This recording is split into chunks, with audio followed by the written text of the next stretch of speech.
नमस्कार। नमस्ते नमस्ते धेरै पछि भेट भयो त। तपाईँ त तासमिना छोडेर कता आफ्नो स्टेप जानुभयो भन्ने सुन्ने आएको थिएँ म त। मैले तासमिना कसरी छोड्न सक्छु होला र अब आज एकदमै भोक लागिरहेको छ खगेनजी, हेर्नु आज चोकमा आइएको छ, मोमो खानै पर्छ यहाँ। आज त मोमो छैन नि त यहाँ यस्तो रमाइलो माहौल छ यस्तो माहौलमा कहाँ मोमोको कुरा गरेको यो फेरि के हुँदैछ यस्तो, यो त मैले त देखाएको थिएन त पहिला त यहाँ त। बडालाई थाहा छैन 29 मार्चमा पार्लियामेन्ट लाइनमा नेपाल फेस्टिभल हुँदैछ यही 29 तारिकमा। यही 29 तारिकमा एनआरएन तासमेनियाले आयोजना गरेको दोस्रो संस्करणको नेपाल फेस्टिभल हो। फेरि सेकेन्ड टाइम हो यो। कस्तो भोलिएछ त यो त, प्रचार रहन्छ कि के हो खै, म त सुन्नमा आएन। एउटा काम मात्रै गर्ने, यसो सोसियल मिडियामा आउनु पर्यो, हेर्नु पर्यो, यसरी कनेक्टेड हुनु पर्यो नेपाली समाजहरूसँग, नेपाली कमिटीसँग। त्यो धेरै कुराहरू भइरहेको छ नेपाल फेस्टिभलको लागि। यो नेपाल फेस्टिभलमा हुन्छ चाहिँ के खास? नेपाल फेस्टिभलमा नेपाली कला संस्कृति साहित्य र यहाँ हुर्किँदै गरेको दोस्रो पुस्तालाई नेपालसँग जोड्ने र नेपालको बारेमा यहाँको विदेशीहरूलाई बताउने र नेपालको टुरिज्मलाई प्रमोट गर्नको लागि चाहिँ एनआरएन अस्ट्रेलियाले चाहिँ विगत लामो समयदेखि नेपाल फेस्टिभल हरेक स्टेट र टेरिटोरीमा गर्दैछ र तासमेनियाको हकमा चाहिँ एनआरएन तासमेनियाले यो सेकेन्ड टाइम नेपाल फेस्टिभल, त्यो पनि होबार्टको मुटु सालामाङ्काको पार्लियामेन्ट लनमा 29 मार्चमा गर्छ। बिहान 10 बजेदेखि राति 10 बजेसम्म। होइन, यो त ठुलै कहानीलाई अलिकति बसेर कुराहरू भयो, मलाई यो सुन्न मन लाग्यो धेरै। यसको इतिहास तपाईँले भन्नुभयो होइन, यो त जसरी पनि काम छोडेर भए पनि हुन्छ कि कामबाट हातेर हुन्छ कि पनि यहाँ चाहिँ एटेन्ड गर्नु पर्यो। हेर्नुहोस्, काम त छोड्नै पर्यो।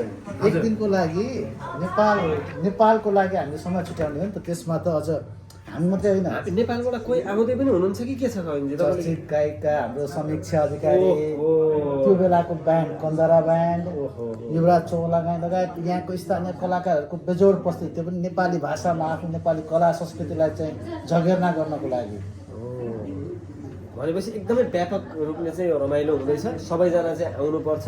जति पनि यहाँ हाम्रो तासमेनियामा चाहिँ अब भनौँ न फ्यामिलीहरू, बुवा आमा आउनु भएको छ, दाजुभाइहरू जति पनि भिजिटरहरू जो पनि आउनु भएको छ, सबैजना चाहिँ आएर यो प्रोग्राम हेरेर त्यहाँ तपाईँले हेर्दा बित्तिकै नेपालमै गएको झलको चाहिँ देखिने जस्तो माने है मैले हेर्नु।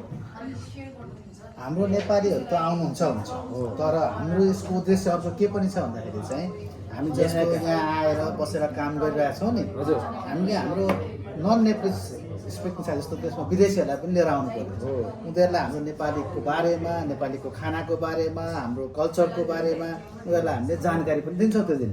र त्यो दिन चाहिँ बिहान परेड हुन्छ, सांस्कृतिक झाँकी, विभिन्न वेशभूषा सहितको हामी सालामाङ्कामा हामी हिँड्छौँ।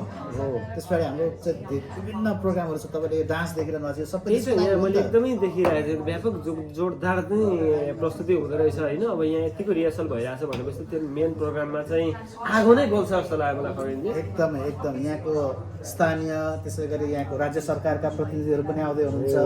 एनआरएनका विभिन्न स्टेटबाट चाहिँ स्टेट कोअर्डिनेटरदेखि लिएर विभिन्न व्यक्तित्वहरू आउँदै हुनुहुन्छ। त्यसले गर्दाखेरि यो समग्रमा नेपालीहरूको लागि चाहिँ एउटा ठुलो महोत्सवको रूपमा चाहिँ हरेक स्टेटमा हुँदै गर्दाखेरि तासमेनिया जस्तो टापु राज्यमा गर्न पाउनु पनि हाम्रो लागि ठुलो कुरा हो। र यसको लागि एनआरएन एसएससी तासमेनियाका सम्पूर्ण अहिलेका पदाधिकारीहरूलाई विशेष धन्यवाद दिन चाहन्छु म चाहिँ। यति भन्दै I'd like to request everybody to come on 29 of March 2025 in Parliament Lawn in Hobart. We're going to have a massive Nepalese celebration coming on. Nepal Festival is all set. That Salamanca market is going to be a massive set for a big show. So I'll request everybody to just come in and support, and let's work together and let's make it massive, and we'll see you shortly. Thank you very much. Thank you very much. खगेनजीलाई विशेष धेरै धन्यवाद।